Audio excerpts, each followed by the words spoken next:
dazzle your friends and delight your guests with Tattooed Granny's Morel Mushroom Party Brie. As per usual, I do not measure.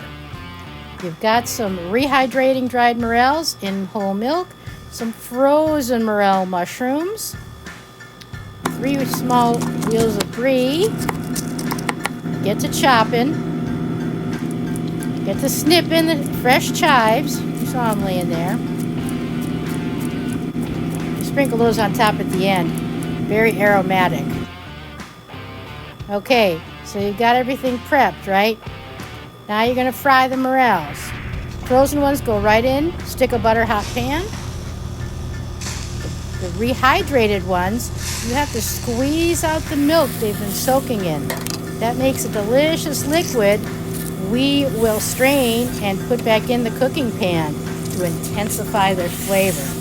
It's like morels on steroids, only without the steroids and more morel mushroom flavor. It will be epic. Stir, stir, stir, brown, brown, brown. Get it going on.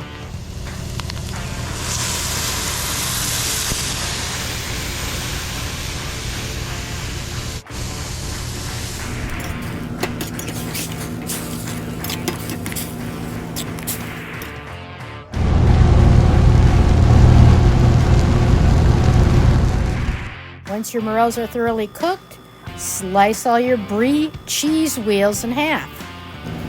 Let that morel mixture cool down a little bit.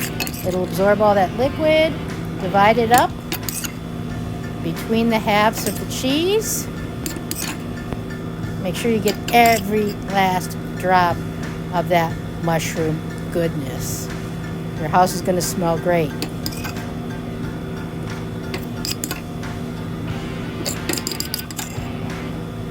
Once you've got all that divided out, you want to close the lids. Close the lids. Close the lids. Then you're going to get some dry roasted macadamia nuts. Ooh, yeah, pricey. Decorate the top. Wrap them in foil for the oven or the grill. Top with the chives. If you want to microwave them, don't put them in foil. Put them in a microwave-safe dish. And the object is to heat this until the cheese is gooey and melty, and serve with crackers and wine, or crackers and your favorite non-alcoholic beverage. Enjoy. Thanks so much for watching. Please like, comment, and subscribe. Be the Shroom.